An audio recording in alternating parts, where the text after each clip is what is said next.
भैया बहनों, आज हम फेलियर ऑफ 5 ईयर प्लान पढ़ेंगे, अर्थात failure of planning in India पढ़ेंगे।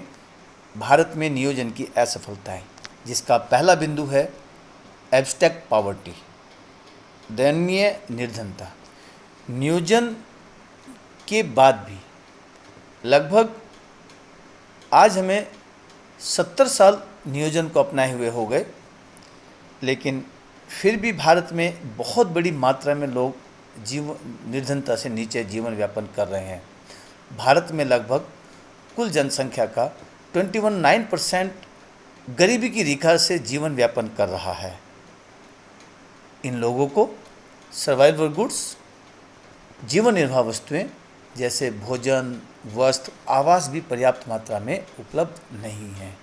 और भैया बहनों, एक तथ्य और कि भारत में विश्व की कुल निर्धनता का 50% जीवन यापन करता है। ये एक बहुत बड़ी विडंबना है।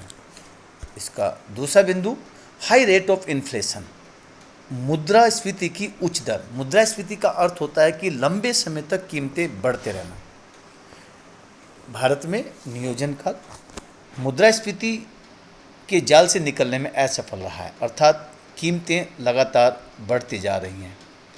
कीमतें बढ़ने से लोगों की वास्तविक आय घटती जा रही है।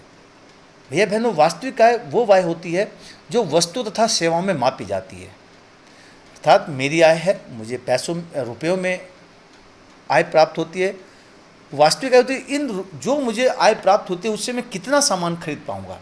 और यदि कीमतें बढ़ती जाएंगी तो व्यक्ति अपनी निश्चित आय से कम सामान खरीद पाएगा, और कम सामान खरीद पाएगा तो उसका जीवन स्तर घटता चला जाएगा तथा निम्न होता चला जाएगा। तो इन्फ्लेशन के लगातार बढ़ने के कारण भारत में एक जनसंख्या का जीवन स्तर कम होता चला गया, और मुद्रास्फीति में कुछ लोगों को लाभ होता है और कुछ लोगों को लाभ नहीं होता। और इससे गरीबी और अमीरी में गैप बढ़ता चला जा रहा है।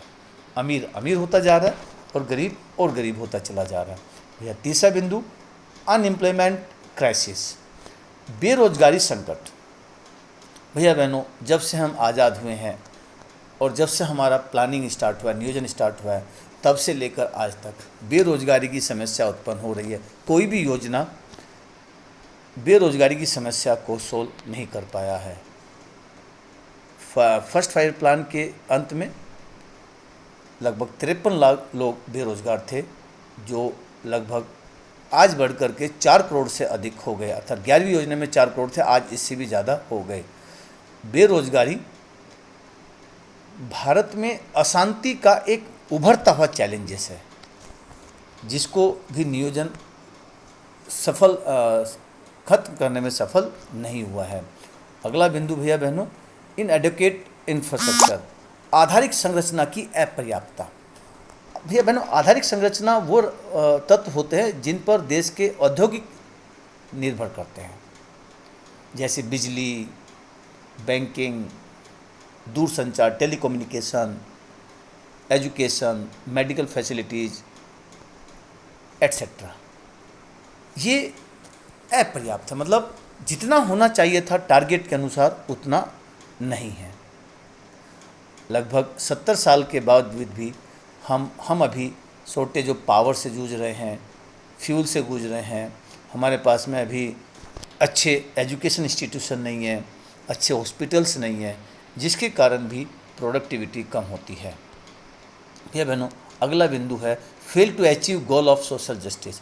अगर कुल मिलाकर के देखें, भारत का नियोजन सोशल जस्टिस, न्याय, सामाजिक न्याय पाने में असफल रहा है। इसके मुख्य बिंदु, यद्यपि हमने बहुत सारा ग्रोथ अचीव किया है, बहुत सारी परफॉर्मेंस पाई हुई है, लेकिन सोशल सामाजिक न्याय सेटिस्फाई संतुष्टि पूर्वक नहीं रहा। इसमें हमारा जो आय और इनकम का जो डिस्ट्रीब्यूशन था वो अनइक्वल, अमीर अमीर होता चला गया, गरीब गरीब होता चला गया। गरीबी की रेखा से जीवन यापन करने वालों की संख्या को हम कम नहीं कर पाए हैं। इसी तरह से यूएनओ ने कहा था कि भारत में नियोजन बनाया तो बहुत अच्छे से जाता है, निर्धारण उसके लक्ष्य भी निर्धारण बहुत अच्छे से किए जाते हैं, परंतु उनका इम्प्लीमेंट इतने अच्छे तरीके से नहीं होता, जिसका मुख्य कारण है अकुशल प्रशासन, बेईमानी, निस्वार्थ और लाल फीताशाही। धन्यवाद।